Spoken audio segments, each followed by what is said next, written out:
इसलिए अगर कोई दीनदार बच्चा ऐसा बैठा है जिसके चेहरे पे दाढ़ी, सर पे इमामा सज गया और वो कहता है मेरी माँ तो फिल्में देखती है, मेरा अब्बा ड्रामे देखता है, मेरा अब्बा हराम कमा के लाते हैं, गालियां बकते हैं, मेरा अब्बा अम्मी नमाजें नहीं पढ़ते, लिहाजा इस वजह से मेरे दिल में कराहत नफरत पैदा हुई और मैं लेजा सख्त कर लेता हूँ, कभी डांट भी देता हूँ, कभी मुझे तलकीन करते मैं परवाह नहीं करता हूँ, गुस्से में उठ के सामने चला जाता हूँ। ओ भाई, तूने दाढ़ी रख के किसी पर एहसान नहीं किया, इमामा पहन के तुमने किसी पर एहसान नहीं किया, उलूम दीनिया सीख कर तुमने किसी पर एहसान नहीं किया, अपनी जात पर एहसान किया है। साबित करो कुरान और हदीस से कि इल्म सीखने के बाद, दाढ़ी रखने के बाद, इमामा सजाने के बाद तुम अपने माँ बाप से भी फौक हो गए, उनसे जैसा चाहे रवैया रखो।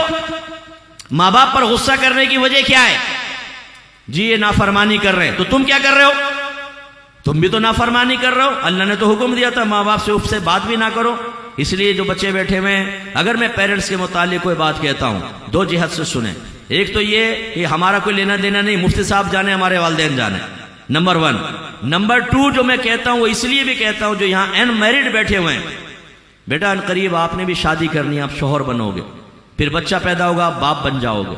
मेरी बच्चियां तशरीफ फरमा हैं, कुछ अरसे बाद हक़ ज़ौजियत में आ जाती हैं और फिर वालिदा बन जाती हैं। आप अगर अभी से लाए अमल तैयार नहीं करोगे तो अपनी औलाद को अपने हाथ से खो दोगे। आपकी औलाद चरसी, मवाली, जानी बनेगी, बदमज़हब बनेगी। बाहर के मुल्कों में लोग मुझे कहते हैं मुफ्ती साहब बच्चा हाथ से निकल गया, शैतान की पूजा करने वालों के साथ जाके मिल गया।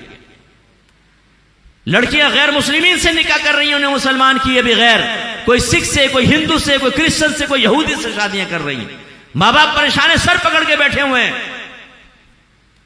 एक वालदा ने मुझे बताया कि मेरा बेटा एक कोरियन लड़की को घर में लाए हुए बगैर निकाह के उससे जिना करता है और बच्चे पैदा कर रहा है, लेकिन हम इसको मना नहीं कर सकते क्योंकि हम मना करेंगे तो ये पुलिस में कह देगा, उठा के ले जाएंगे।